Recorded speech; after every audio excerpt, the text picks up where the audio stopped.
like it. It's amazing when you see they haven't seen their mother, their father. They haven't seen them in such a long time, and they lived in a tunnel, a very little tunnel, very deep. And the level of love is just incredible. It's a beautiful thing to see. It's, in one sense, it's so horrible that it could have taken place, but in another sense, it's so beautiful to see a new and beautiful day is rising. And now the rebuilding begins. The rebuilding is maybe going to be the easiest part. I think we've done a lot of the hardest part because the rest comes together. We all know how to rebuild, and we know how to build better than anybody in the world. I want to express my tremendous gratitude to the Arab and Muslim nations who helped make this incredible breakthrough possible. And you really did. To President El-Sisi of Egypt, who is so generously hosting us today. And I want to thank you for the outstanding job your country is doing in so many different ways and for helping us so much with this peace agreement. I also want to thank the President for the escort of 6 fighter jets. Oh, we looked out the window, we said, I hope they're friendly, and they turned out to be very friendly. But we had 3 on each side, and they are beauties right out of the great, really American manufacturing hub. We make the greatest military equipment in the world. We have the strongest military in the world by far. And I knew exactly what those planes were, and I knew exactly how much you paid for those planes, too. You paid a lot, but you got a pretty good deal. And they are great planes, and we just appreciate it. That was quite an escort in. It was very impressive. But Air Force One was really, it was covered with Egyptian desert just a few months ago. If you think about it, just a few months ago it was Egyptian desert, and now it was just a few feet off our window. And it was a spectacular sight, and I appreciate it very much. Really, that was pretty good. You got our people by surprise. I don't know if they were thrilled right at the beginning, but they were thrilled as we sailed along very, very calmly and safely. And I'm deeply honored to receive from you, Egypt's highest state honor, the Order of the Nile. The Nile is so beautiful, so magnificent. It's such a beautiful title, the Order of the Nile. Thank you very much, Mr. President. Appreciate it. Great honor. Sorry I'm late. I had some stuff going on. I also want to give a very special thanks to the Emir of Qatar, a man who's outstanding. He's been a friend of mine for a long time, long before politics, and he's a fantastically respected man. His Highness Sheikh Tamim is respected by everybody. He's respected by everybody, and in the most positive way, not only because of power, because of his heart. He's got a tremendous heart, and he's a great leader, and his country loves him. Thank you very much for being here. It's an honor. Let me also express our condolences to the Qataris on the tragic car crash that claimed the lives of your cherished diplomats, some of whom were known by our people, and they were supposed to be incredible people. So please extend our sorrow and best wishes. That was tough. That was really tough. On this extraordinary occasion, I also want to give our sincere thanks to President Erdogan of Turkey. He's always there when I need him. He's such a tough guy. He is tough as you can be, but we love him. And when they have a problem with you, they always call me to handle it. And usually I come through. We just have a good relationship, and we have from the beginning. And so I want to thank you very much and say hello to your wife, your beautiful wife. And it's great to be with you. Always there. When I need him, he's always there. Thank you very much, Mr. President. And I also want to thank, I just spoke to him on the phone, His Royal Highness Crown Prince Mohammed, Saudi Arabia, a special friend of mine. Boy, he's come so long and so far, and he's doing a fantastic job for his country. And I want to just thank him. And, His Highness Sheikh Mohammed of the United Arab Emirates is here. Where? He's here someplace. Well, oh, he's not here, but he's here in spirit. I can tell you that. And he's been another one. The difference is Trump is 79. And we appreciate it very much. Trump is a machine. His Majesty King Abdullah of Jordan. And thank you very much, King Abdul of Jordan. He's here. Thank you. Thank you. Thank you very much. and you really have been a great helper. We appreciate it. Appreciate it. Prime Minister Sharif of Pakistan, and also I have to say my favorite field marshal from Pakistan, who's not here, but the Prime Minister is here, and you're going to give his regards. Where are you? There you go. Thank you very much. Do you want to say what you said to me the other day? Come, would you like to say what you said the other day? I think it was so nice. Please. Thank you very much, my dear I got a little bit, President Bella. Trump, A little bit. my dear brother President Had some other stuff to do too. Fatil Sisi of Egypt,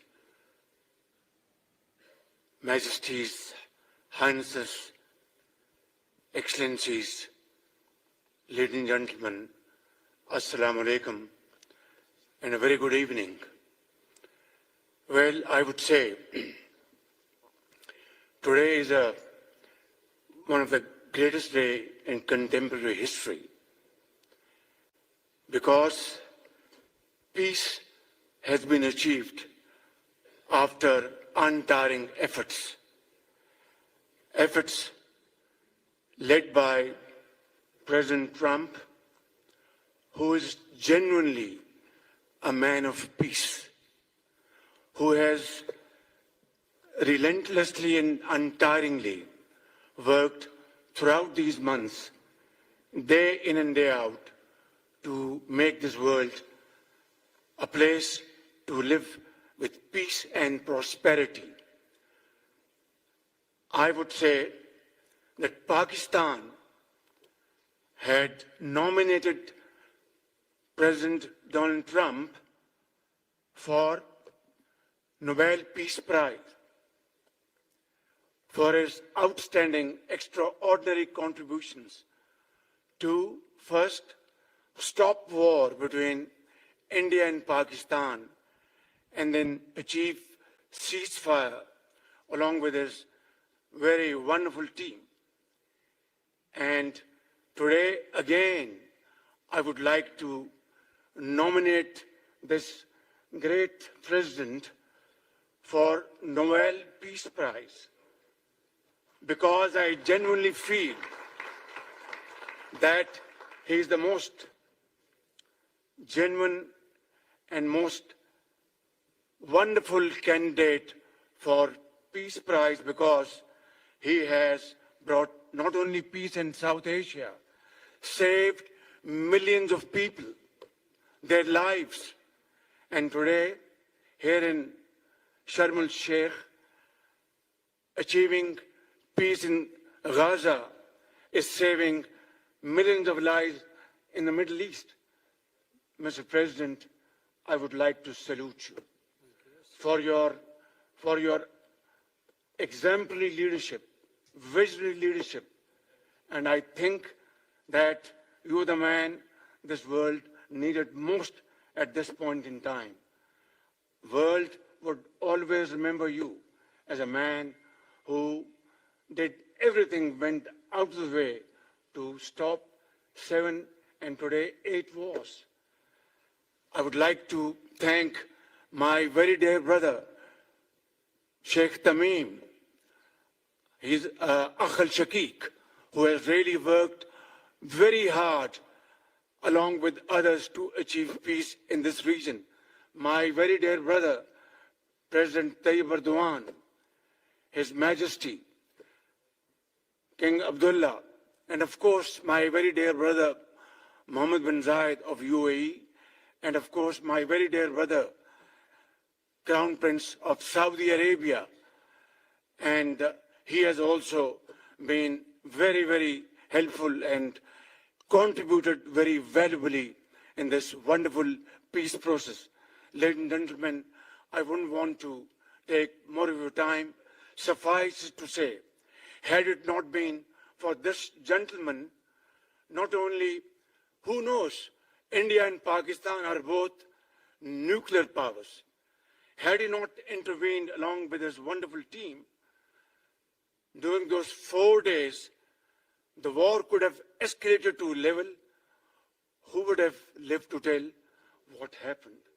And similarly, here in this part of the world, in the Middle East, Mr. President, your valuable contribution along with President Sisi, I think history will remember in golden words. I wouldn't say more, except God bless you, God give you long life to serve like this for all time to come. Thank you very much.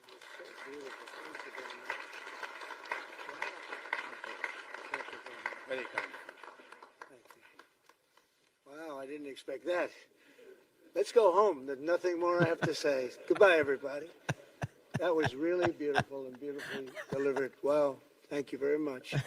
Also with us is President Prabowo, a very incredible man of Indonesia. President, come on.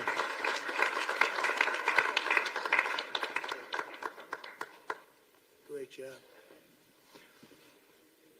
President Abbas of the Palestinian Authority. See, we have them all. We have them all. Great, great. It's good to have you. And so many others. I really have a list here. This first three rows and what's standing behind me, I don't know why they chose to stand, but it's there. They're going to be very famous tomorrow. Also.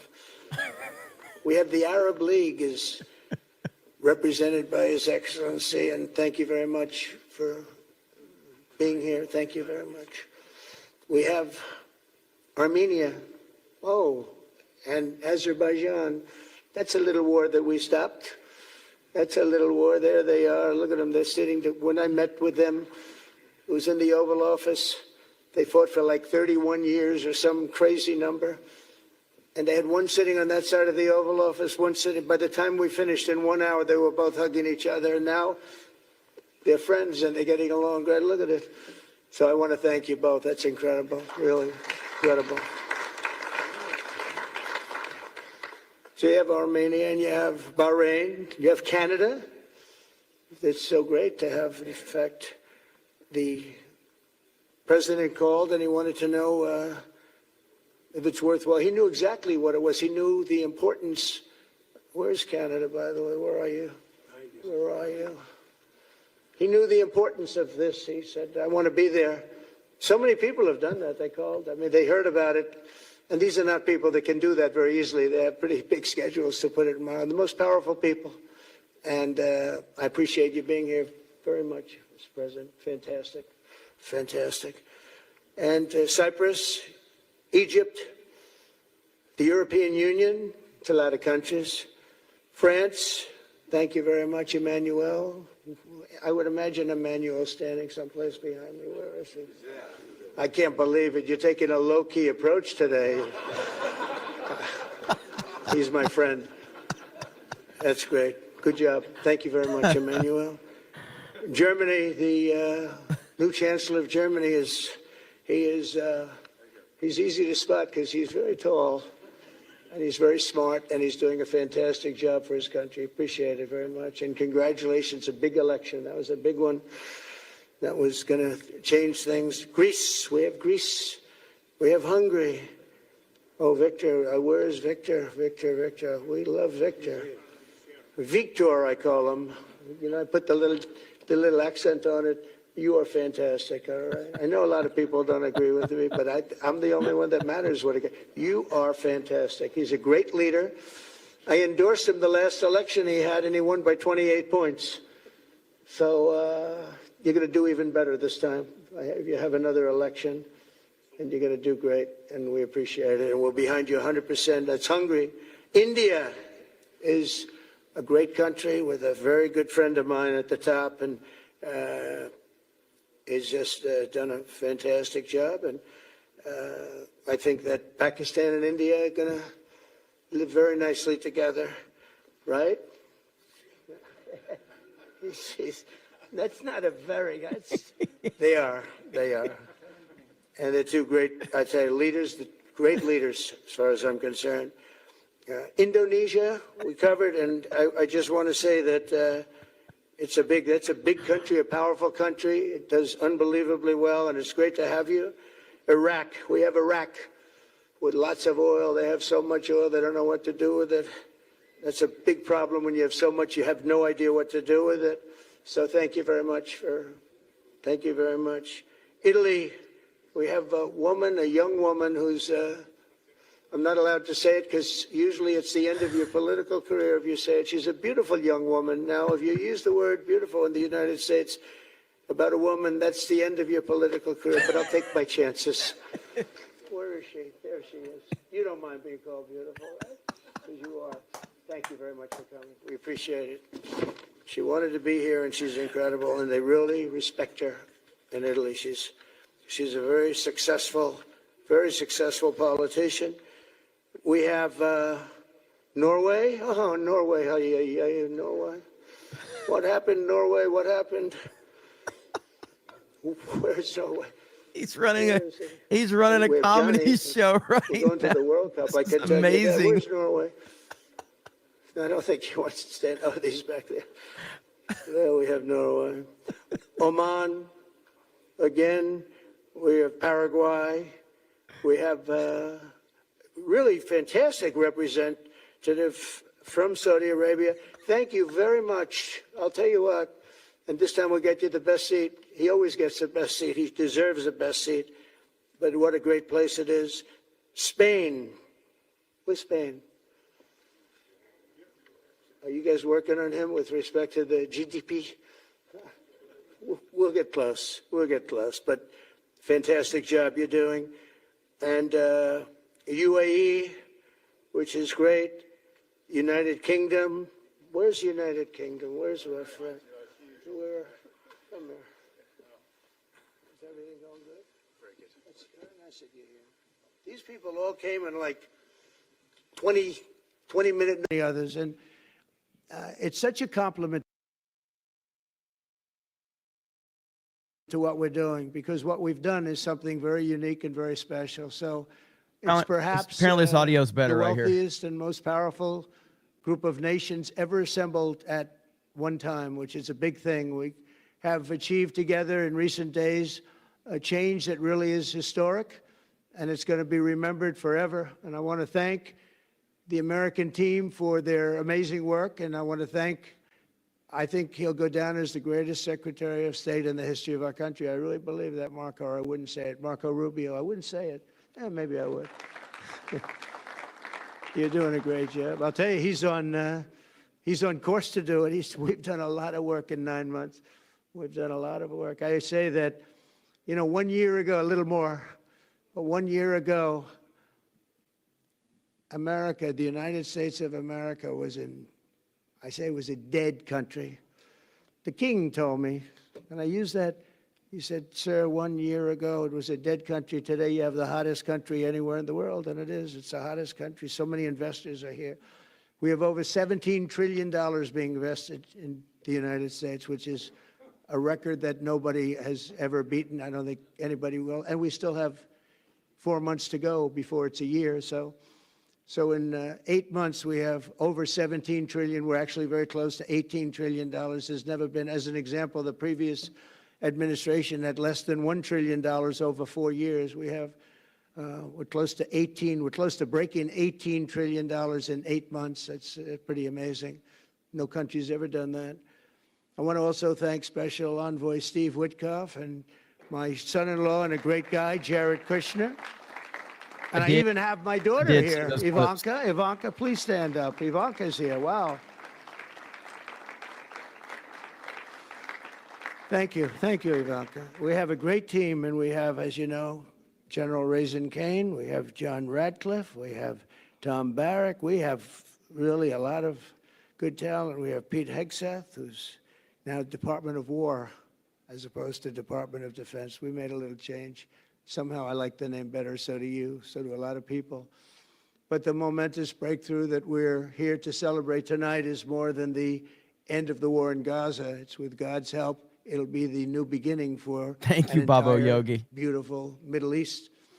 From this moment forward, we can build a region that's strong and stable and prosperous and united in rejecting the path of terror once and for all. We want to get rid of the terror and get on to other things. There are many other things in life that are so good.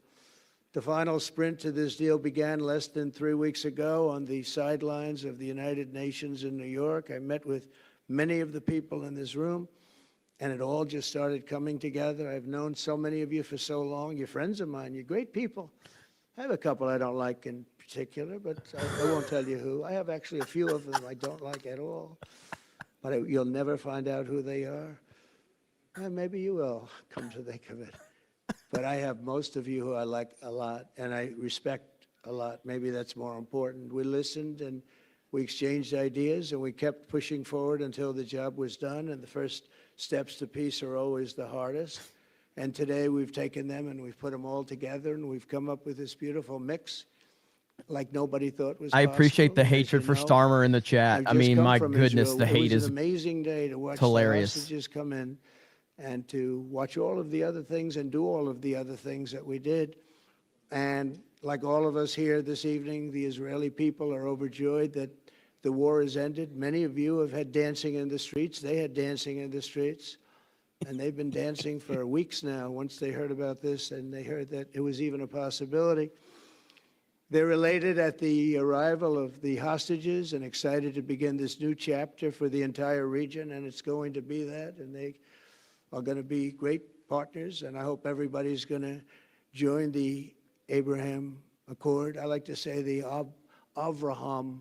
I love Avraham, but somehow it doesn't sound as good when I say it as it does when some of my other friends say it who are from the region.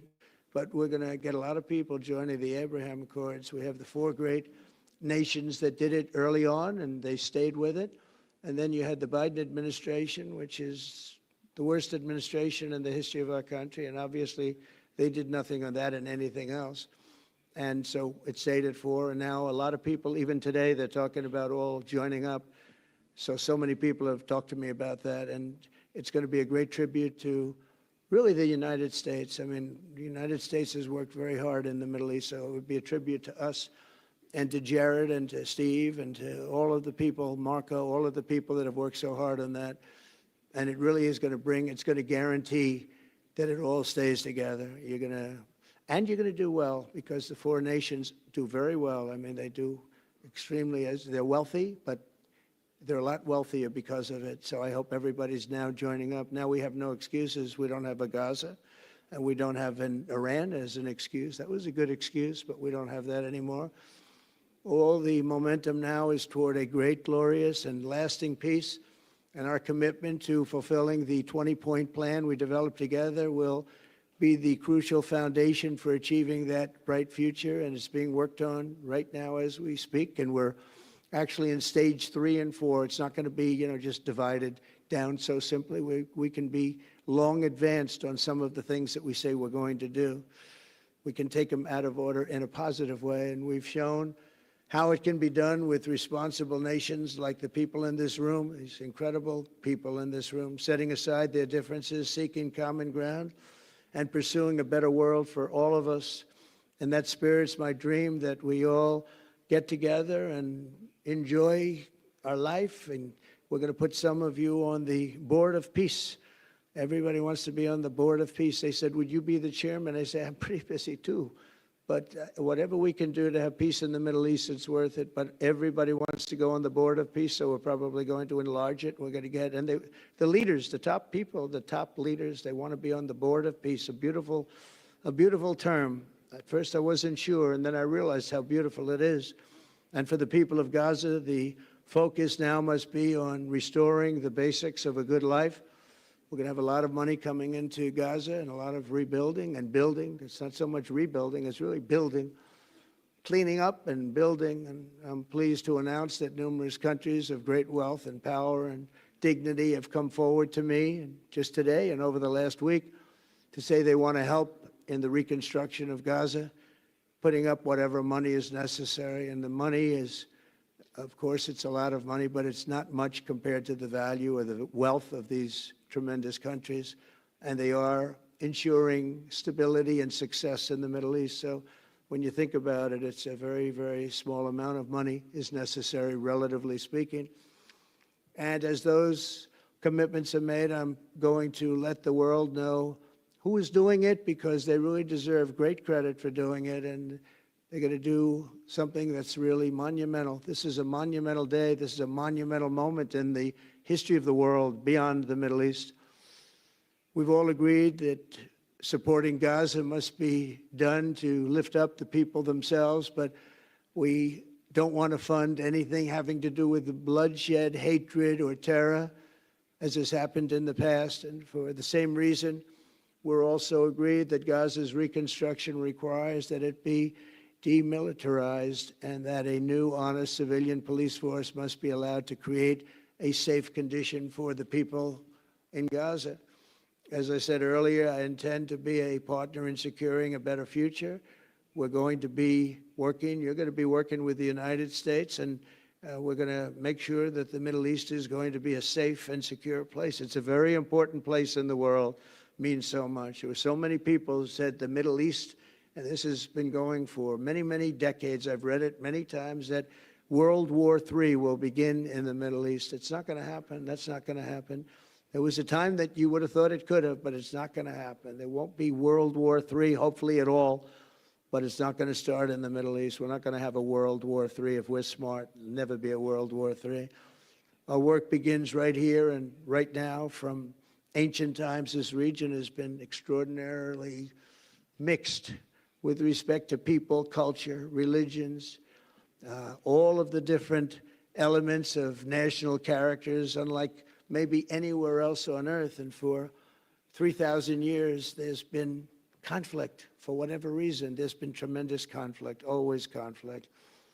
But today, for the first time anyone can remember, we have a once-in-a-lifetime chance to put the old feuds and bitter hatreds behind us. And that's why so many people in this room, they didn't get along. Some did, some didn't, but they're getting along now. This has brought the people together. This is the first time the Middle East crisis has brought people together as opposed to driving them apart. And to declare that our future will not be ruled by the fights of the generations past, which is foolish. So together, let us continue in the spirit of cooperation and goodwill that has finally brought us to this incredible, historic breakthrough.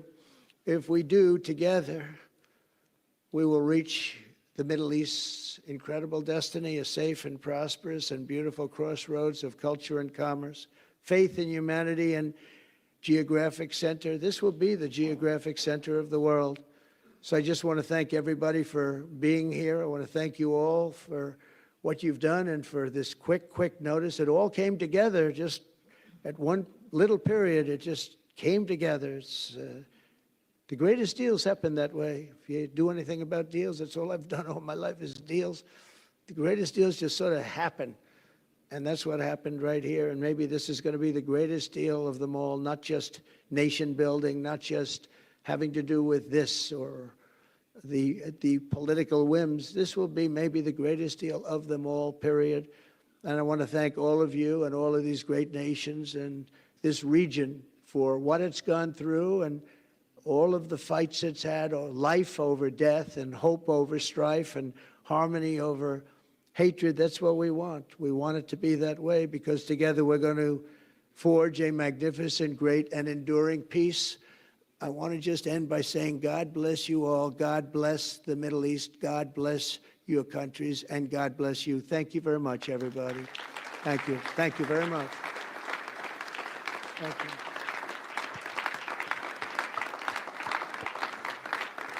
Thank you very much. So if we could ask the media to leave, and we're going to have a little conversation with all of these great leaders, which will take 5 minutes. Get out. Get out. We'll just talk for a couple of minutes. But if we could ask the media to leave, would be great. Thank you very much. Thank you. There you have it. President Trump handling business, not letting the media stay. So that's perfect. And you love to see it. Let me go. Hang on just a minute. Let's see. Pull this up.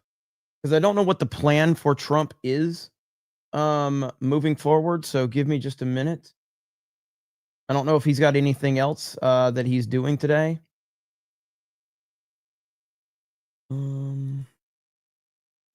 He referenced all those in the region that have been working, striving, hoping, and praying for this day. Prayers of millions have finally been answered. What an historic moment, John. All right, so you saw a little preview there. Let's bring back in Martha McCallum, anchor and executive editor of the story. And, well, wait a minute. Apparently the president's talking again. Hang on. Okay. Get involved. The Board of Peace. You'll let us know. And I just want to thank everybody. This is really a special occasion. Thank you all very much. We'll see you soon. Thank you. Thank you very much. Thank All you right. very much. Well, that would appear to be finally President Trump calling an end to the media portion of all of this, as the leaders now will gather for a private conversation. I imagine that rebuilding Gaza will be at the top of that list, and how to disarm Hamas and get peace going in the region. But Martha, you're about to give us your thoughts. Well, it's interesting, John and Sandra, to watch everybody shaking hands in this crowd. You see Steve Witkoff moments ago in the front of the group, shaking hands, patting people on the back. You see a very interesting congregation of countries that are gathered here, and everybody wanting to get a picture taken earlier with President Trump. You see another one of the members of one of the countries just taking a moment with him now. It is really extraordinary, and he's clearly the center of gravity for all of this. And this is not happening at the United Nations. This is happening with President Trump at the center of it, as he forms an organization called the Board of Peace, which is going to be very interesting. And I think one of the first jobs that the Board of Peace will have is to get through that second phase. And that's what they're going to discuss now. How do you make sure that Hamas is extinguished as a military force, as a threat to Israel? And how do you begin to rebuild for the people of Gaza, who have been devastated over a generation in an inability to have any sort of economic future? So that is a huge part of this as well. And of course, the amazing reunification that we've watched all day of these families in Israel who are being rejoined by their loved ones. Just one quick thing, John. I thought it was very interesting that the president of Pakistan took a moment to speak and to shower praise on President Trump, because, President Trump has tried to broker some better relations between Pakistan and India. And just to keep in mind, Pakistan is China's biggest ally. Or China is, for Pakistan, their largest ally is China. So as I said earlier today, you can bet that Putin and Xi are watching all of this very, very closely, John and Sandra. Martha, working through my notes here, I circled how many times he used the word together in his remarks there on the stage. Together, we have achieved the impossible, he said. What we have achieved together in recent days will change history and be remembered forever, said Donald Trump. He also went on to say, the president, the first steps to peace are always the hardest, and today we have taken them together. Here was early on in his remarks on what he said is the historic dawn of a new Middle East, Martha. Listen here.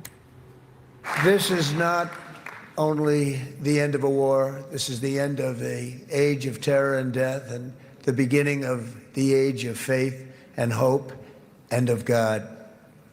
It's the start of a grand concord and lasting harmony for Israel and all the nations of what will soon be a truly magnificent region. I believe that so strongly. This is the historic dawn of a new Middle East. And in this moment, with what we are all witnessing happening in real time, he's giving hope to millions all over the world, Martha, that is and will be the case. The most beautiful part of all this, along with the obvious, is that the government is still shut down. So the U.S. government is still shut down. The Democrats, their ploy to try to pin all of this on Trump has completely backfired. And yeah, man, this whole thing it's so funny to watch it all play out. So yeah, man, right now, I mean, President Trump's ability to do things that no other politician in history has been able to do, whether that is because he has a different, he's motivated differently than any other politician as well. Because the rest of them, they were not there to actually make the world a better place or the country a better place. They were there to make or to work within the trash system that already existed. They weren't there to change anything. They were there just to be controlled puppets of the system. And that's what makes him different than every other person. So I want to look at his, so here's his schedule right here. So I believe, where is he at on this schedule? Participate. I think, let's see. I guess the 7 a.m. one, or maybe it's this one. Maybe it's the 10 a.m. is where he's at now. So he might be done. He may not have any more appearances in the Middle East. I'm not sure. And then, of course, they have him back at the White House tomorrow morning. So, or early, I guess, this morning. So he's at the 7:30 a.m. one now. Is that what he's at? Okay, so he's got this one, the next one. Or that's when he departs. So I don't think he has any other appearances. This says the president departs Egypt en route for the White House. So he's probably done. He's probably done making public appearances now. I know he was a little behind because of everything. He even took a few shots in Israel of how long they took for their speeches. Let's see here if we have any updates here. Biden at the center of the meetings that we watched unfold today. I mean, the planes pulling up on the tarmac, every country. Hasbro needs to make a classified Trump series character. Dude, I mean, they should, but they won't. You know, I know I have it on good authority now that Hasbro won't do that. Maybe I'll share some of that information later on. Gabriel Knight says, Art of the Peace deal. Darth Gavel says, Historic Dawn merch now, please. Historic Dawn. That's actually pretty good. I like that. That's actually really good.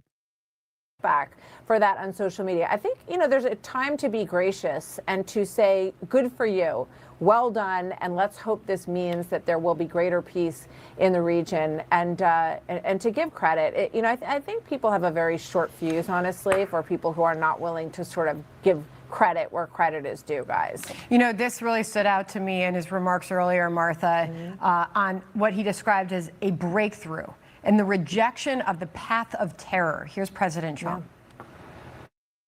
The momentous breakthrough that we're here to celebrate tonight is more than the end of the war in Gaza. It's with God's help, it'll be the new beginning for an entire beautiful Middle East. From this moment forward, we can build a region that's strong and stable and prosperous and united in rejecting the path of terror once and for all. What an incredible message that sends to the world, Martha. It is incredible.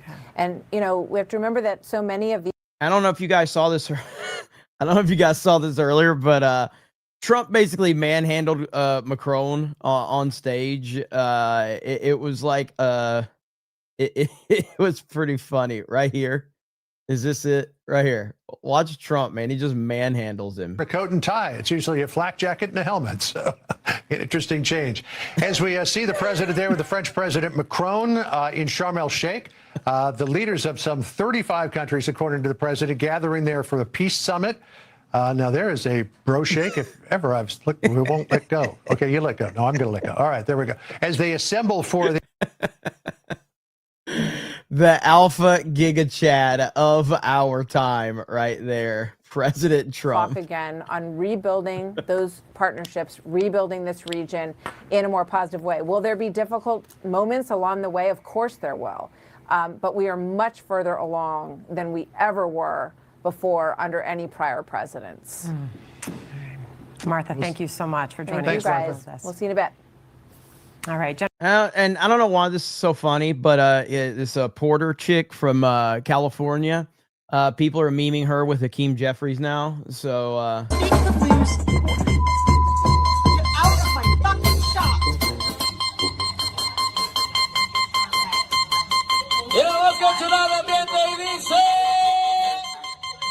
Okay, you also were in my shop for that. Stay out of my shop. Take the blues. Get out of my fucking shop.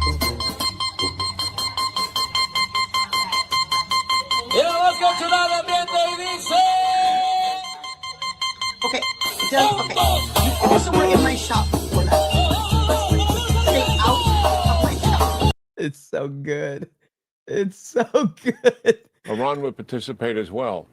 They didn't commit to that, and he went anyway. They wanted to delay it, but he went anyway, and he got a Hezbollah attack the next day, but short-range missiles, not that lethal, rockets, and Iran did not attack initially. He never got what he wanted, but he got a tactical success, barbaric to be sure, diabolical to be sure, but unleashed an incredible response by Israel, because they recognized full well that they had to finish this once and for all. They could never, ever go through that kind of suffering again. And that included Iran and all of its proxies.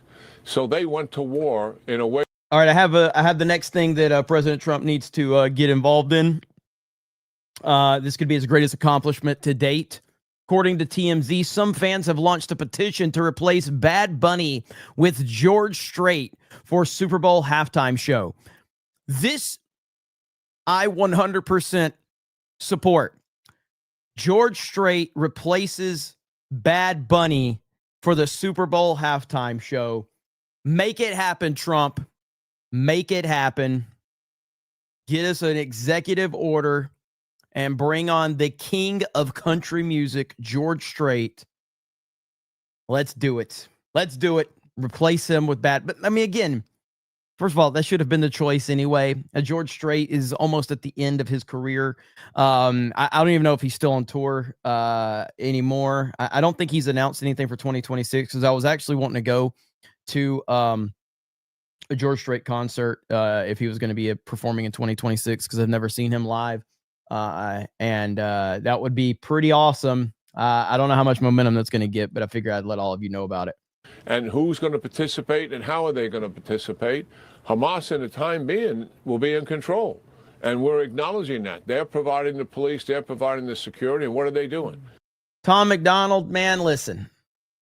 I appreciate Tom McDonald, like, in terms of the things he says and believes. I think Tom McDonald's music sucks. I know he says a lot of cool stuff, but like, I just don't think Tom McDonald makes good music. I'm not blinded by the fact that he says awesome stuff in his music. I don't think he has a good music at all. But I appreciate the fact that he does what he does.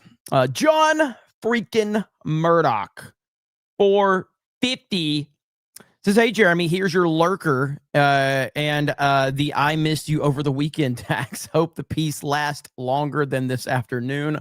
Mod lives matter, chat lives matter, and happy Jessica.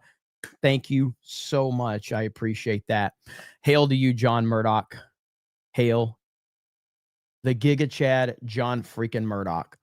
I dumped Fox for Jeremy. He brings the hilarity to the worst of the news, so he can be late anytime he wants. Look at that. Thank you so much. I appreciate that.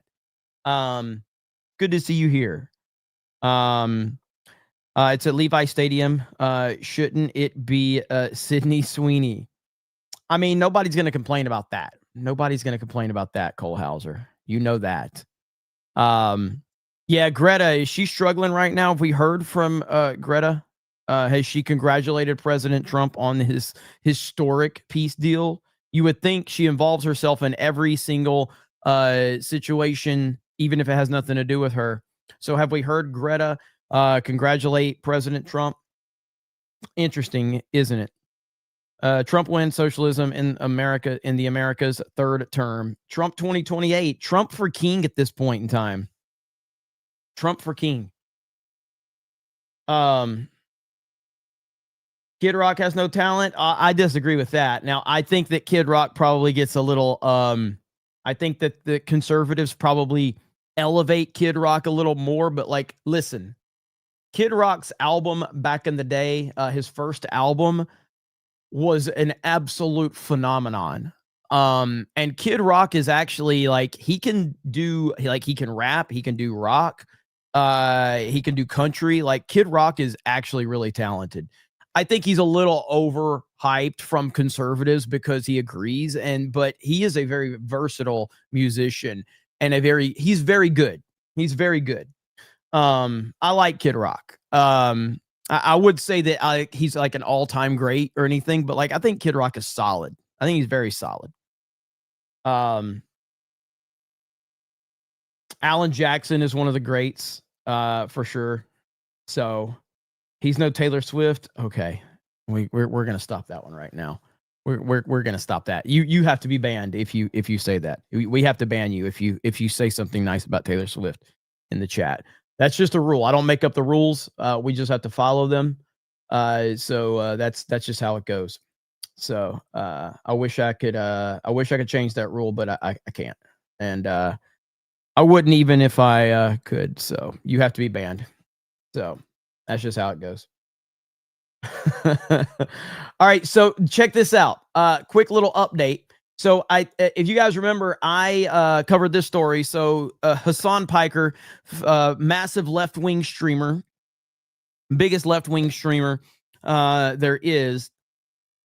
And now there are multiple videos showing that he potentially, allegedly, has been abusing his dog simply to keep his dog as a stage prop for his streams. And there's a lot of evidence out there about that. And so he's friends with these other left-wing streamers, these mainstream streamers like Pokimane and Valkyrie and all of them. So we get this report that Pokimane and Lily announced they have canceled their scheduled podcast episode with Hassan. Quote, "It did not feel right uploading tomorrow's episode at this moment in time." So his own mainstream left-wing friends seemingly canceling him. Well, we have an update. We have an update to this story, and it gets even funnier. First of all, I had responded to this with just laughing emojis or just laughing AI of Trump and Vance. So we have an update to the story, and just when you think it can't get any funnier, it gets even funnier. Here's the update. Pokimane tweets out, "This episode was supposed to air as usual, but staff refused to upload it out of fear it caused drama and posted this statement without my approval. Sorry, guys. We'll talk about everything on this week's episode and go on hiatus afterwards to restructure." So let me get this straight.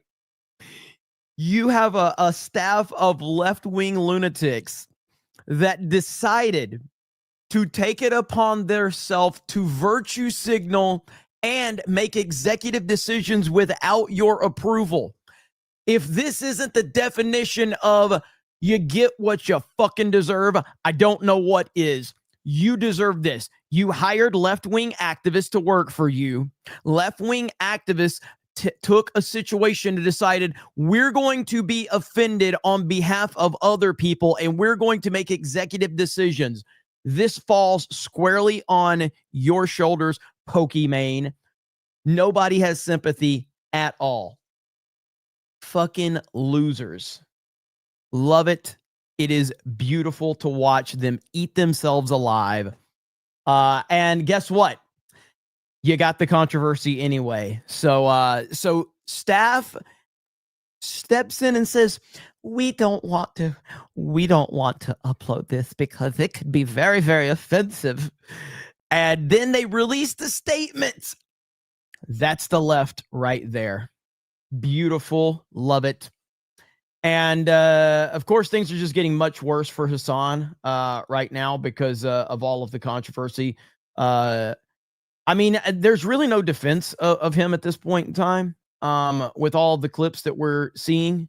There's been more and more clips making the rounds where it's just straight up obvious that this guy is, it seems that this guy is shocking the collar of his dog. Here's another clip that has resurfaced, and just watch what happens right here. Look at this. A commemorative mug I got from. So the dog is out of the frame where he wants it to be. Okay. He reaches over to the same spot that he reached on the other clip. And suddenly the dog jumps up frantically and moves to the spot that he's supposed to be because he's a stage prop. England. Boom. Dog up. Commemorative mug I got from England specifically. How do you defend this? How do you defend this? So what you see, he notices the dog is not sitting there, reaches over, mug I got from England. Reaches over. Okay. Boom.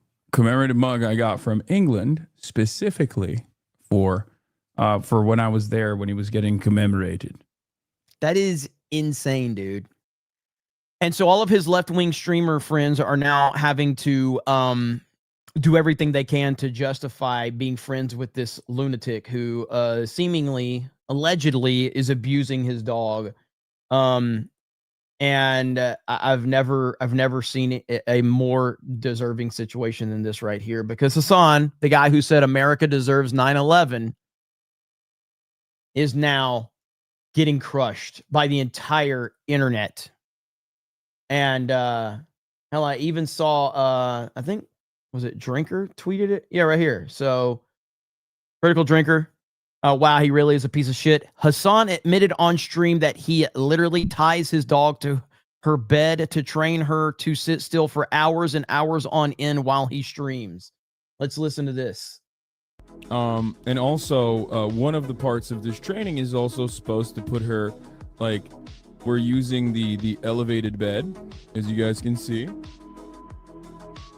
And one of the things with the elevated bed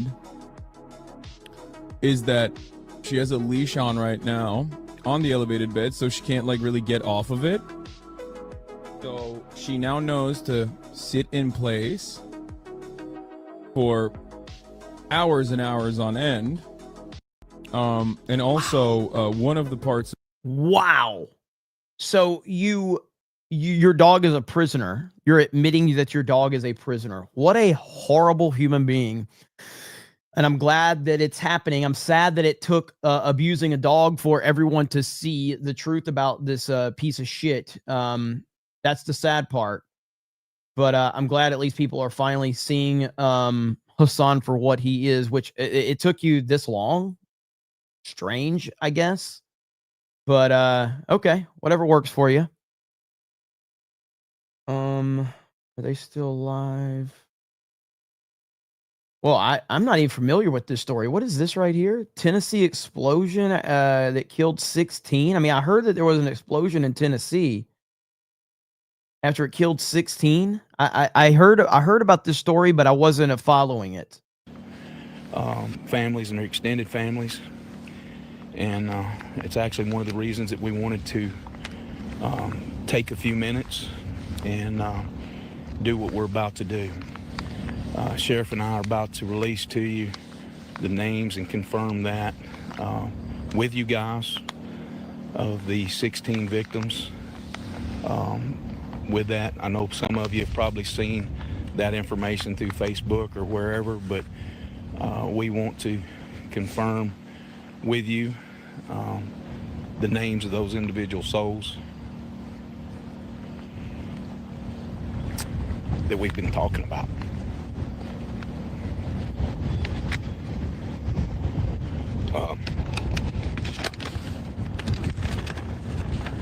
Entire property was flattened by the blast. And we'll be rotating between he and I. This is awful. So,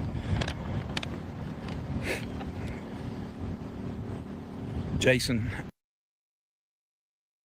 We just lost the feed. Billy Baker. Adam Boatman. Christopher Clark. Mindy Clifton. James Cook. Rena Gillingham. Letitia Mays. Jeremy Moore. Melinda Rainey. Melissa Stanford. Trenton Stewart. Rachel Woodall. Stephen Wright. Donald Yule.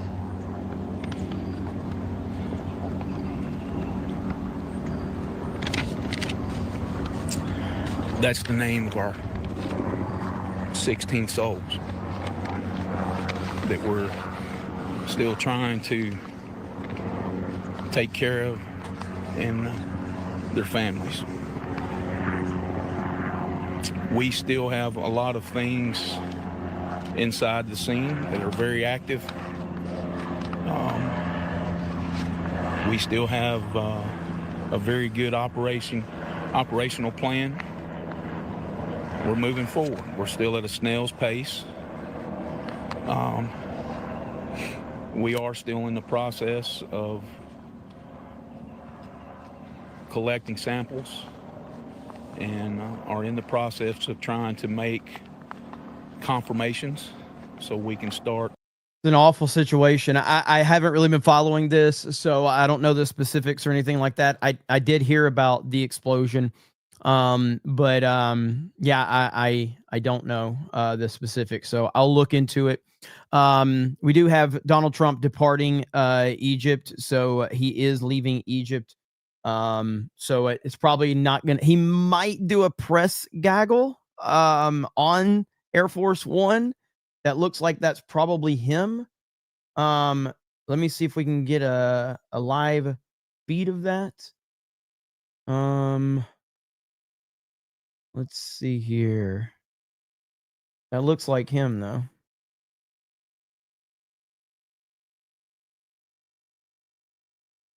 There we go.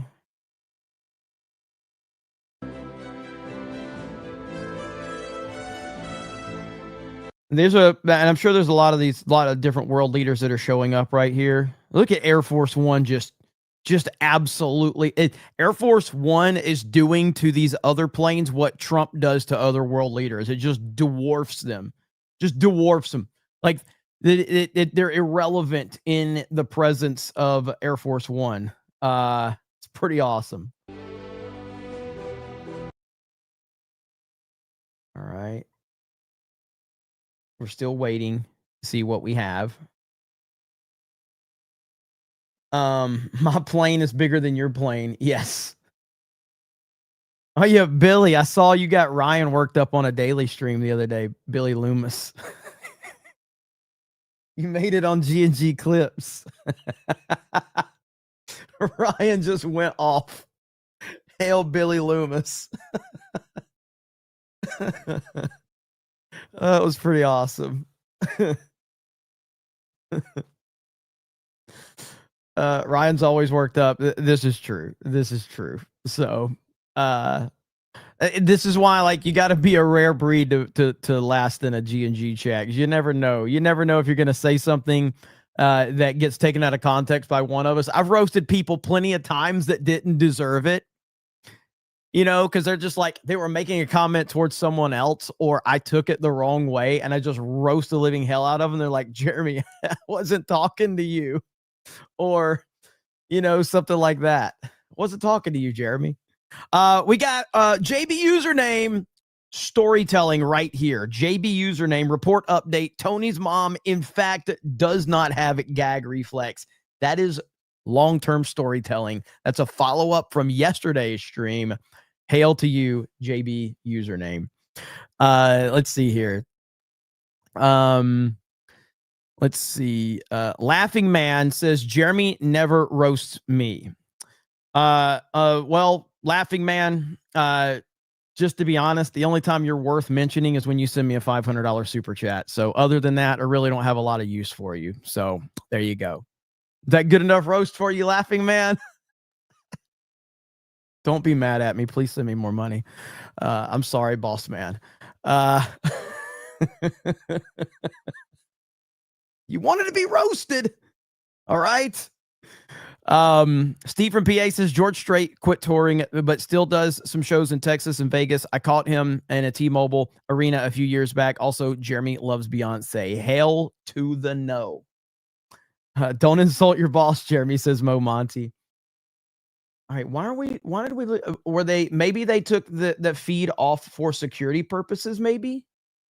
I'm guessing that's why and I totally respect that that's why they took the feed off for security purposes. They totally could have done that. Okay, that's earlier. Yeah, a lot of these feeds are not, yeah, there's no actual live feed, so I'm assuming that they probably took it off for security purposes. No, here's another one that's got it. Let's see. beginning. Together, he said, we will achieve great things.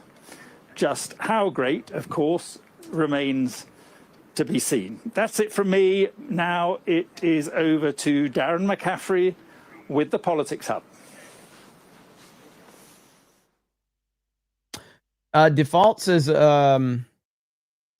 meetup at Trump Mara Gaza next year. Hey, maybe one day we can do a meetup at Mar-a-Lago. Listen, all I'll say is this.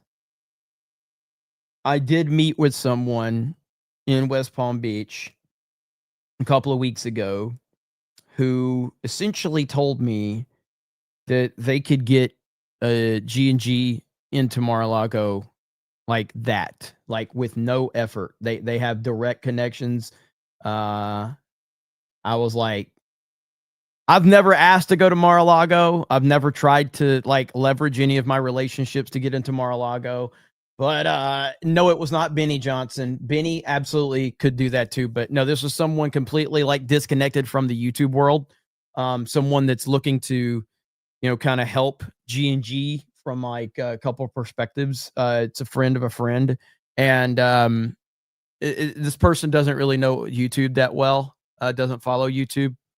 But understands what we do based on what a friend of mine told them. So it was it's interesting bridging the gap from someone that doesn't understand YouTube, and I went through this. Like, I remember when I first started doing YouTube, and I would explain to my parents like what YouTube was. They're like, "You mean you get paid for YouTube?" It's like, yeah.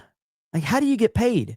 And then it's always the inevitable question of like, how many views do you need to get paid? And it's like, that's not like how it works completely. Like, it's so interesting to try to bridge that gap between someone that doesn't understand YouTube, and then they realize like, wait, that's how YouTube works? Like, yes. So it is what it is. We'll see. Anytime I get somebody that says something like that, though, I don't take I'm not looking. There's so many people in the YouTube space and in the especially conservative influencer space that are just looking for clout and all that. Like, I traveled to West Palm Beach, I traveled to Tennessee, and I traveled up north. And I didn't take pictures. I didn't brag. That's just not what I do. My goal is to establish relationships with people genuinely. And if the people are genuine, then, we can continue to work together. But it's not all about like taking a picture and showing stuff off and all that. It's just not what I do. I don't know. But 1992 Space Movie earlier, he said, I got home from trucking and you're live. I wake up and you're live again. Hopefully you caught some sleep. Also, did you catch the Marjorie Taylor Greene clips going around about she's against mass deportations? I did. She's all over the place. It's hard to really get a handle on, what Marjorie Taylor Greene actually believes. Babo Yogi says, Lurker supporter 199i.fig tax for streaming all of this. Next, we need a mod support charity Cherami stream when things cool down. Chat lives matter. Mod lives matter. Happy Jessica. Hail the 199. Oh, fire Dan Vasque until we get the song. So Dan Vasque is going to be fired. Not my rules. I didn't make it up. The chat runs the show. So there you have it. John Gets Gaming says, was it Netanyahu? Be honest or blink twice. Like I said, I did visit Israel, and I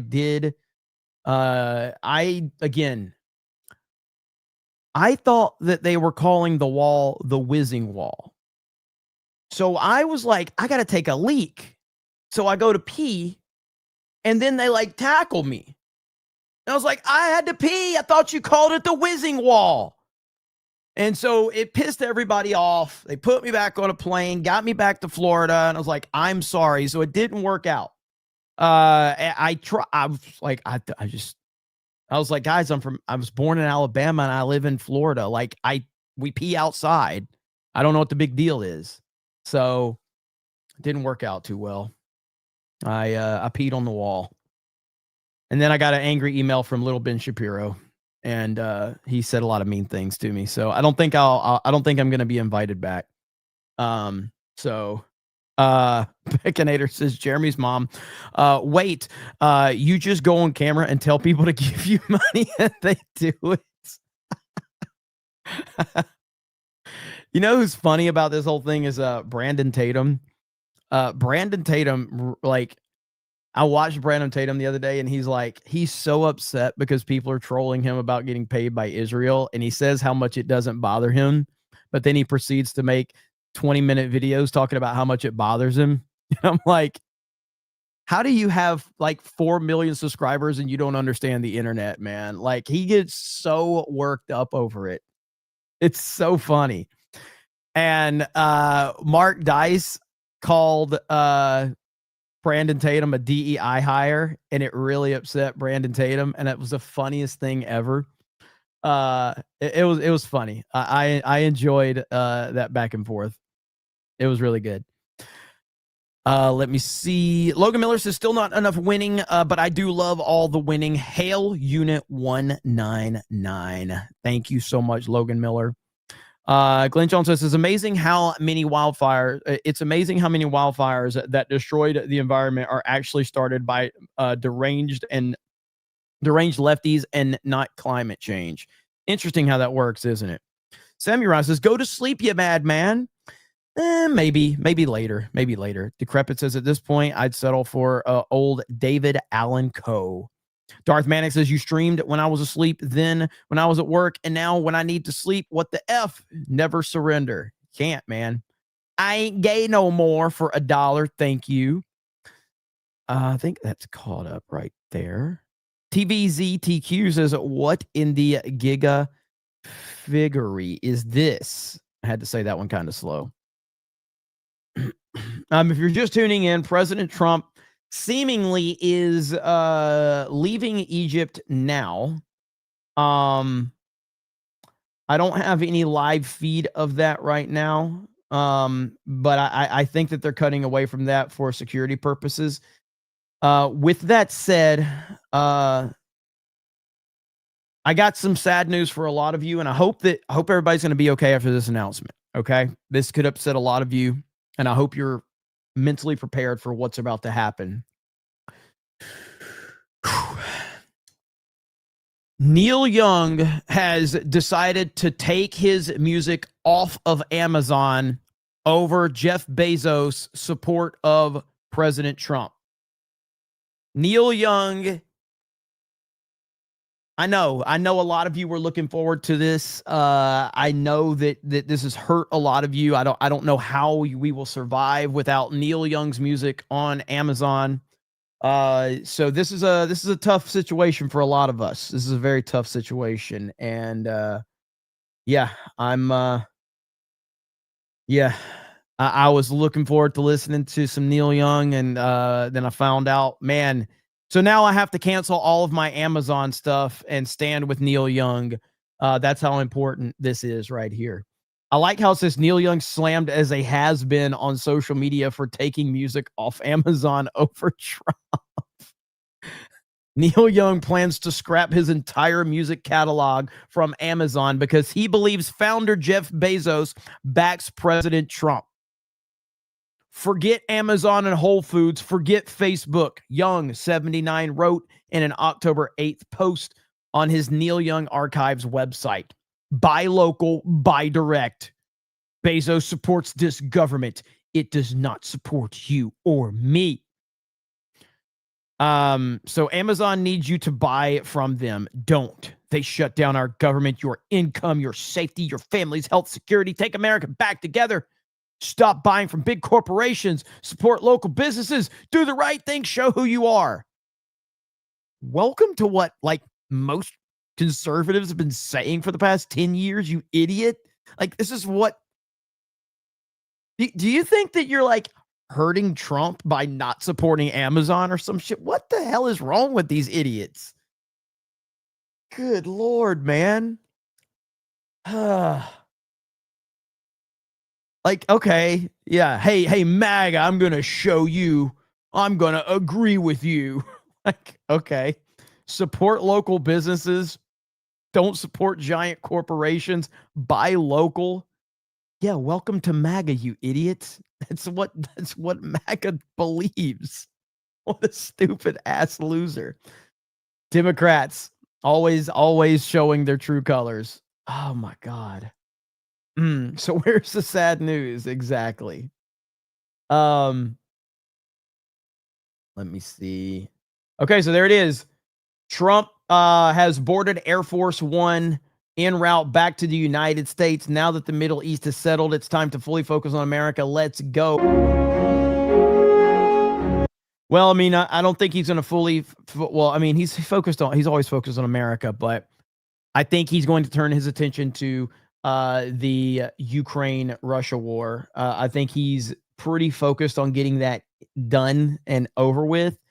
And I think that I saw right here. Yeah, right here. So President Trump plans to host Ukrainian President Zelensky at the White House this Friday, per Axios. Ending one war and straight to the next. What a workhorse. So that was reported a few hours ago that he plans on having Zelensky at the White House. And I mean, listen, we've had Zelensky at the White House twice now. The first time was wild.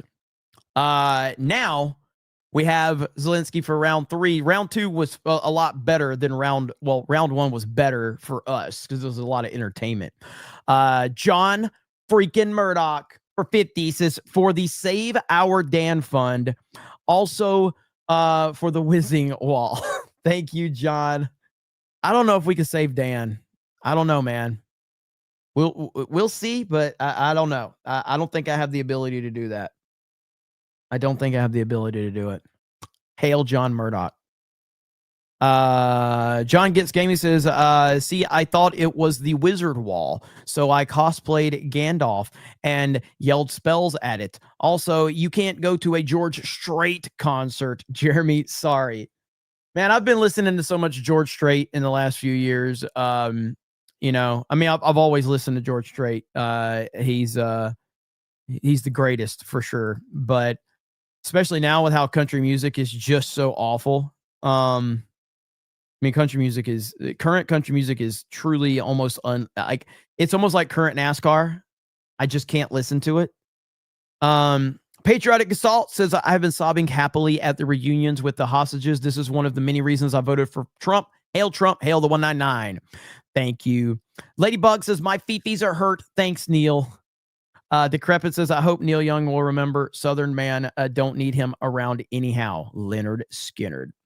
Ackle P2 says, wasn't feeling well today. Was about to call in sick to work, but you and President Trump inspired me to push forward this morning. Hail the 199. Well, I'm sorry you're not feeling good, but yes, like in my experience, and I'm just a retard that works retail. Okay. But when I did work, a real job, because I have a fake job now. Being a streamer is a fake job. This is not a real job. And I don't ever think that a streamer has a real job, because this is not a real job. But in my opinion, it's all about mindset. So the days I didn't feel good when I worked a real job, I ended up feeling better almost a few hours into my shift if I went ahead and went to work. Whereas if you sit home and you just kind of, I mean, there's sometimes you just can't. I get that, but like if you're on the fence, it's almost better to go and push through and take your mind off of everything than to sit at home and just, feel sorry for yourself, and you'll get past it. It really just depends on what your motivation is. But yeah, I mean, it's all mindset, for the most part anyway. Let's see. Dean H says, Trump Zelensky at the White House on Friday. How is that going to conflict with your big announcement on Friday Night Tights? Well, I mean, we'll see how that goes. But yes, I will be on Friday Night Tights to announce these new developments for geeksandgamers.com. I think you guys are going to like it. I'm excited about it. It's just a new, it's a new start for Geeks and Gamers, and several different partnerships that we're going to be announcing. Holy shit. Okay. Lending Tree founder and CEO dies unexpectedly in a weekend ATV accident at the age of 55. That's a notification I just got on my phone. So, Lending Tree founder and CEO dies unexpectedly in a weekend ATV accident at 55. Scott Payray, is that how you say it? Takes over leadership of the online lending platform following the founder's sudden death. Lending Tree Inc. announced Monday its founder and CEO, Doug Lebda, died unexpectedly in an all-terrain vehicle accident over the weekend. The board has appointed,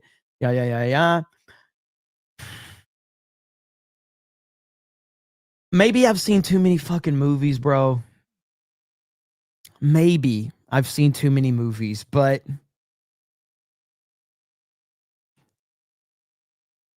it just seems a little fishy to me, okay? It seems a little fishy.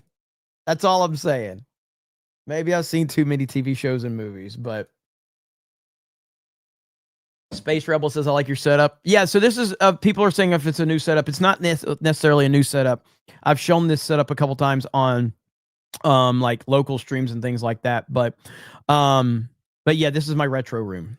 So as you can see, it's my retro room. I got my, old school TV back here with Contra 3, got my G.I. Joes. That, or you can just believe that Mossad said, I mean, he likes retro games, he likes G.I. Joes and Interstellar. Just throw a room together really quickly. I mean, look at this right here. Let me show you this. Hang on. Look at this. Oh. All right. I have to thank the one and only Drunk 3PO for this one. Okay. I got to thank Drunk 3PO. This is one of my prized possessions right here. This is version 2 Storm Shadow from 1988. It's got a slight tear right there. Where's it at? A slight tear right there. But other than that, version 2 Storm Shadow. Like, this is my all-time favorite G.I. Joe action figure right here. Like, Snake Eye is my favorite character, but this version 2 Storm Shadow is my favorite. This thing is awesome. So thank you to Drunk 3PO. He got that for me. This is very expensive right here. It's even got the Super Trooper sticker on it. It's freaking cool, man. So hell yeah. Hail to Drunk 3PO. Got to be very careful with that one. All right. But yeah. Truck says, speaking of NASCAR, Kyle Busch has the funniest rage to listen to. Always love to listen to NASCAR rage and fights. Yeah, I mean, I'm a huge NASCAR fan, at least from back in the day. Kyle Busch is about the only guy that I still care about. He's racing for RCR now, which is pretty cool. But yeah, NASCAR sucks though overall, unfortunately. Winnie the Pooh says no. Let me see. He blanks on camera because he's not wearing pants. Well, I'm wearing shorts, but yeah. Sorry to disappoint on that one. Yeah, that Lending Tree story is very strange. It just seems very sus to me, but maybe I'm wrong. Okay, so let's do another quick. So right here, President Trump has just boarded Air Force One in Egypt en route to the White House. He's expected to get back after midnight and is set to award the Medal of Freedom to Charlie Kirk on his birthday, October 14th. So that's Trump is going to get back to the White House after midnight, and then tomorrow, I don't know what time, but he is going to be presenting the Medal of Freedom to Charlie Kirk on his birthday on Charlie Kirk Day. Absolutely insane, dude. The guy is unstoppable. He is an unstoppable force. And again, you might think it's a meme, but it's actually just the truth. Okay? I just feel like a young man. I'm so young. I can't believe it. I'm the youngest person. I am a young, vibrant man. I look at Joe. I don't know about him. I don't know. Macho man, yeah. Let's go. Young, vibrant man, President Donald J. Trump. Unstoppable. He's an unstoppable force. Okay, what is this? No. Don't want that one. Don't want that one. What is this? Kamala Harris says, let's see. Kamala finally gets it. What I find troubling about the Democratic Party is we tend to put people in boxes and leave them there. Yeah. What I find to be troubling about the Democratic Party is we tend to put people in boxes and leave them there. And that's part of what's wrong. That's what you do. That's what you do. You literally stand for that. Are you kidding me right now? Good Lord. You exist because of that. You exist because of identity politics. What an idiot, man. And this is how it always goes with Democrats, where well beyond when they should have realized it, they finally start to try to wake up to the reality of the disaster that they've created. And it's way too late at that point in time. This is an interesting story right here. Aaron Spencer, the Arkansas father, accused of killing a sex predator whom he found in a car with his missing daughter, is running for sheriff. Spencer says he's running because the justice system failed to protect his daughter. This campaign isn't about me. It's about every parent, every neighbor, every family who deserves to feel safe in their home and safe in their community. Let's freaking go. Hello, Lone Oak. My name is Aaron Spencer. Many of you know my story. I'm the father who acted to protect his daughter when the system failed. I'm also a husband, a combat veteran of the 82nd Airborne Division, a contractor, and a farmer. And through my own fight for justice, I have seen firsthand the failures in law enforcement and in our circuit court. And I refuse to stand by while others face these same failures. That's why I'm announcing my candidacy to run for Lonoke County Sheriff. This campaign isn't about me. It's about every parent, every neighbor, every family who deserves to feel safe in their homes and safe in their community. It's about restoring trust, where neighbors know law enforcement is on their side and families know that they will not be left alone in a moment of need. Together, we can build a safer, stronger Lonoke County for every family. I'm Aaron Spencer, and I'm running for sheriff of Lonoke County. He's got my vote. And if he didn't already have my vote, this Giga Chad also wears Crocs like a true man of Florida. So he would have my votes simply because he's rocking the Crocs like a true man of Florida. But yes, absolutely horrible story. And we need more people that are willing to stand up and fight for this, fight against this corruption. So happy to hear that. You can't vote there, Jeremy. I know, but I would if I could. Tactical Crocs are needed. I mean, I'm wearing my Crocs right now, okay? I'm wearing Crocs right now. This is what you do in Florida, okay? You wear Crocs. You wear Crocs, shorts, and long sleeves. That's just how that's Florida attire. That's how it works. I don't make up the rules. I just have to follow them. So that's how it is. You know what's funny is when I went to Jay actually made this happen, but when we were in New York years ago, it's like during COVID or some shit. And we toured the Fox News studios. This is like back when Tucker was still working there. We met Jesse Waters and met Kayleigh McEnany. Do I have him in here? I don't have him in here. I toured the Fox News studios in New York wearing my camo boots.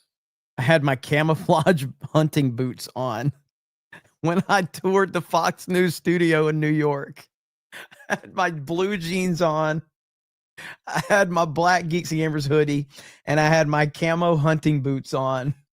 When I toured, I sat down at Neil Cavuto's desk and cut a promo. I met Kayleigh McEnany. It was so free. I met Jesse Waters, and I'm wearing my camo hunting boots. I was like, yeah, I mean, might as well, right? I don't know if I still have the picture.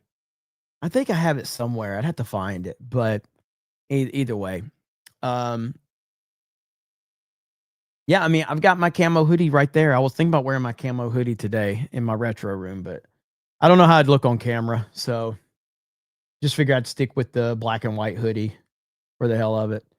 Ban Crocs and skinny jeans. Okay, now my algorithm is showing me everything from this guy. What is this right here? Be grateful today that Kamala Harris is not your president.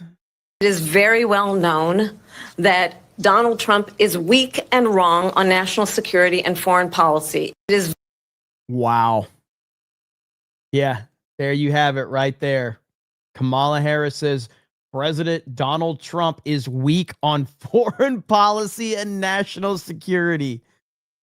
Good Lord, man. Unbelievable. To think where we would be. What is this? Hang on. 3 school staff members stabbed by former student in California? Eric, good morning. Yeah, officers still here at the Schweitzer Learning Center where that stabbing happened at about 8:30 this morning. We're learning now that 3 staff members were stabbed. 2 of them transported, 1 treated here at the location, all non-life-threatening condition, which is great to hear. Also, as far as the suspect, he is that student, former student, has been taken into custody. However, as they were taking that person into custody, they mentioned that they had placed some pipe bombs here in the area. So the SWAT team has arrived here. They have brought out a robot which is now looking at a bag here right on the corner down the street from the school, not knowing if the pipe bombs are actually in there or if there's an active threat, but they certainly have cordoned off the area. We also saw the SWAT team evacuate some of the students from the Learning Center just moments ago. So it's a matter of the bomb squad now looking into this bag, and we'll find out here shortly on whether there are some pipe bombs here on the corner. Live in Sky 5, I'm Rich Prickett. I'll send it back to you in the studio. Okay, Rich. Guess we got to ban knives now in California. I'm sure it's the knives' fault now. So, got that.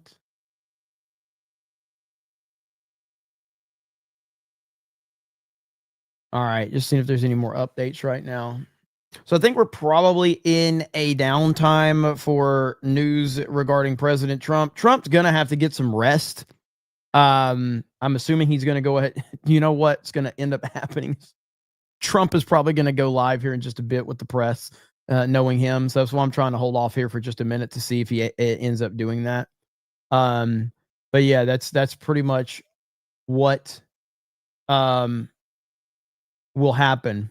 Is next thing you know, Trump is live. It's like, when does this man sleep? When does Trump actually rest? Does he rest?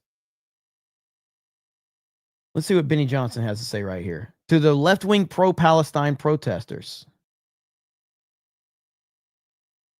So for years now, hideous left-wing orcs with bullhorns have been taking over college campuses, marching and rioting in our streets, saying they want peace in the Middle East and to free Palestine. And President Trump has now freed Palestine. So where are these protesters? In their filthy kiffas, holding up signs of President Trump saying, this is our dear leader. Where the hell are you? Where'd you go? Exactly. Did your bullhorns run out of batteries? Where are you like camping out to thank President Trump when he lands back at the airport for ending the war? Isn't that the point? This is what you wanted, right? You wanted the end of the war. You wanted Gaza to go back to the Palestinian people. Well, Trump just delivered that. And he did it with the backing of Israel and all the Arab nations together. And the people in Gaza are celebrating. Well, so where the hell are you? Stuck in your little tent in Colombia? Did your balls fall off? Probably, actually, as a prerequisite to being part of these protests. But like, nonetheless, like, I mean, be intellectually consistent for once in your miserable lives. Can you just like give the guy a W? Didn't he just give you what you want? You've been frothing at the mouth, behaving like domestic terrorists for the last couple of years in our country because of this conflict. And Trump just delivered to you, I think, generally everything you want. And now, you know, cat's got your tongue, right? Nothing. It's nothing. You can't say nothing. Can't say nothing. They're such frauds, man. They're such frauds. Don't believe these people. Don't listen to these people. President Trump's president of peace. He deserves to be celebrated. The people who are honest, even like, can you believe this? Hillary Clinton is out praising Trump today. I still say Hillary's praising Trump for, I think she's got different motives. I don't think it's about praising Trump. I think that Hillary is a savvy politician. She knows what she's doing, and she knows when something is playing so well politically that she should lean into it. But it all is because she's got another play going on. So I don't trust Hillary Clinton's praise of President Trump at all. Hey, man, what a world. The president of peace. So for years. And this reminds me of a clip that the Dilly meme team put together. I've played this before. Title of it is God Made Trump. This is a fantastic video that the Dilly meme team put together. Trump actually put this out on Truth Social years ago. And I think now more than ever, this is relevant. So hail to the Dilly meme team.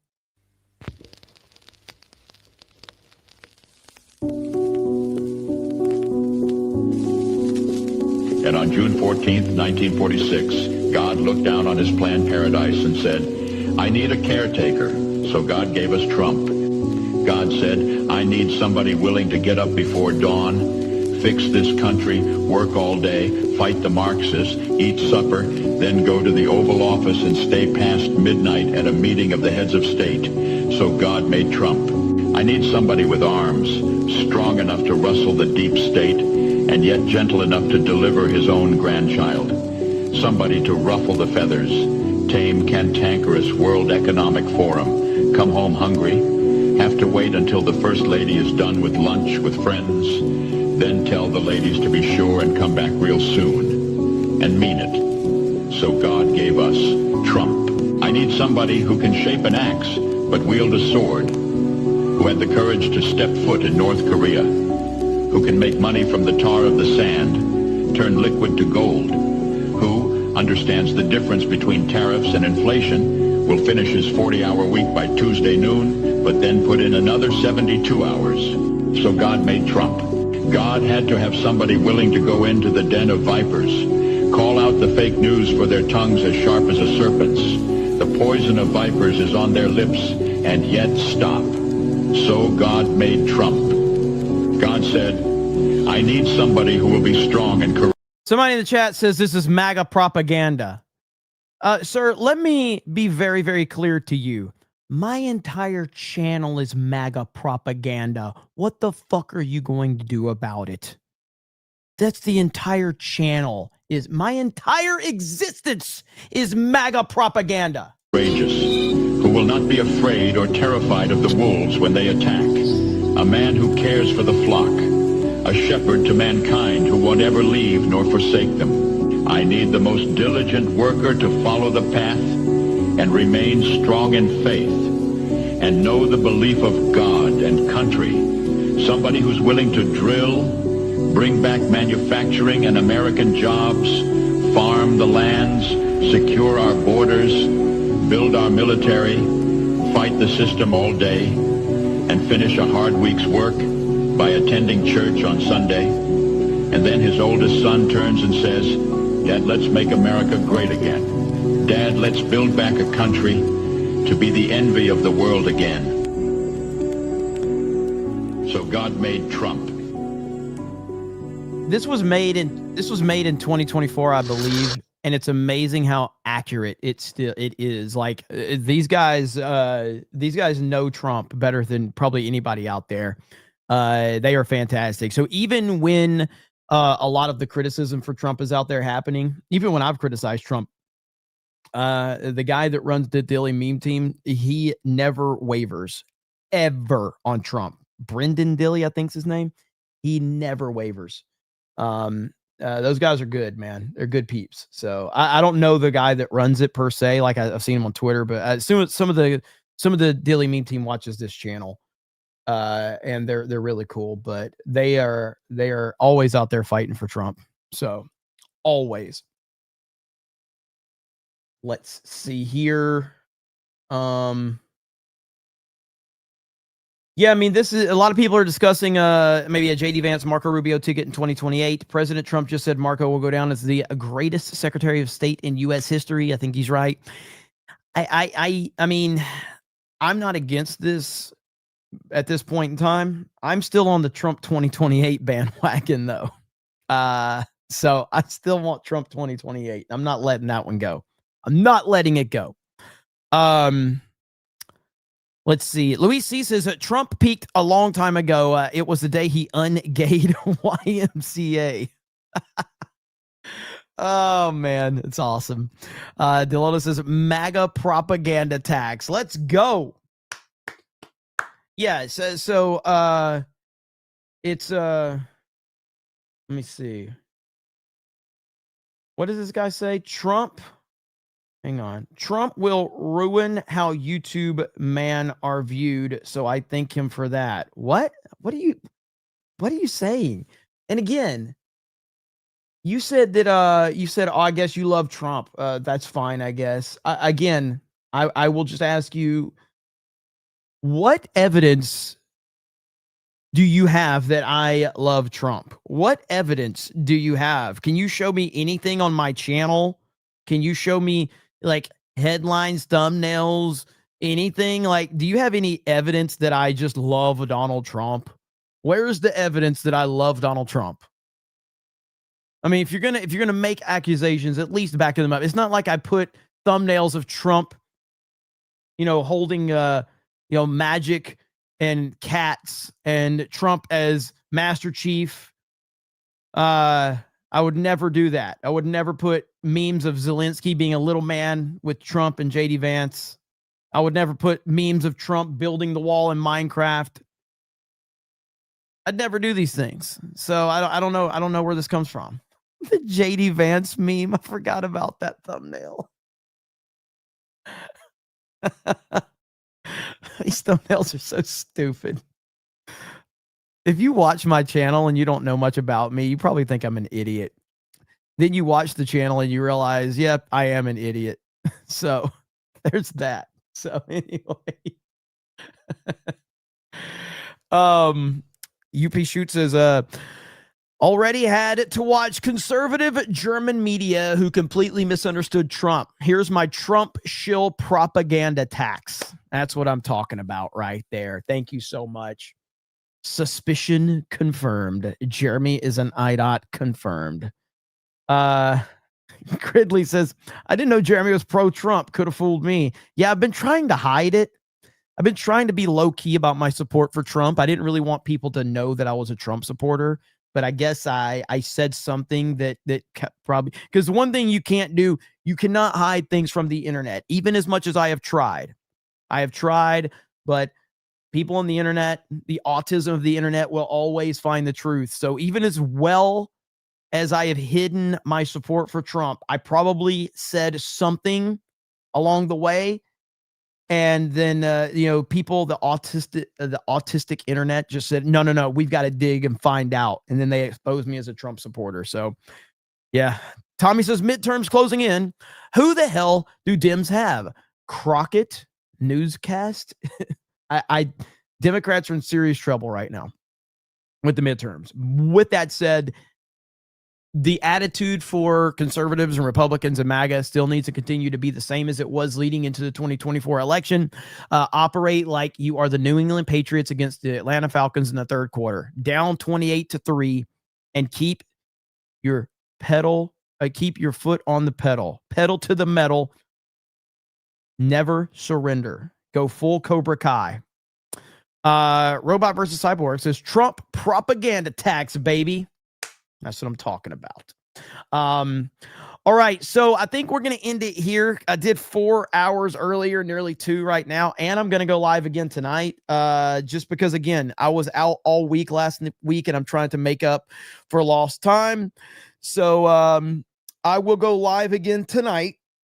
Another CobraCast happening tonight. So probably 7 or 8, something like that, p.m. So did you see Elon's speech about AI? No, but if somebody wants to tag me on Twitter, I can check it out. Let me see. Got to make up that grift money. Honestly, I've done 6 hours today. I've made less money in the 6 hours that I usually make in 2 hours. So clearly my plan is not working, but it's all good. I'm just having fun bullshitting with all of you guys. And yeah, it is genuinely about trying to make up lost time. If the grifting happens, it happens, but it's more about just making up for lost time because I hated missing all that time last week. But anyway, thank you guys so much. I really do appreciate it. I need to get a little bit of rest today and get a couple things done, but another stream will happen tonight. So make sure you are subscribed. I probably am out of notifications, so I will tweet out tonight when I go live because I probably have no notifications on YouTube because I've been live for 3 hours or 3 times in the last less than the last 24 hours. So I probably have no notifications. So thank you guys. Gator says he read my comment. Yes, of course. I've tried to read the entire chat. I'm looking over there at Rumble. I see you guys over there. Big Z Video Game says, thanks for streaming this to Rumble, Jeremy. Thank you for being there. I appreciate it. But thank you guys. Have a good evening, and I'll see you later tonight for more. And I'm sure there's going to be a lot more to discuss. I'm sure Trump is going to have some things to say between now and later tonight. So you guys have a good day, and we will talk to all of you later. Bye, everyone.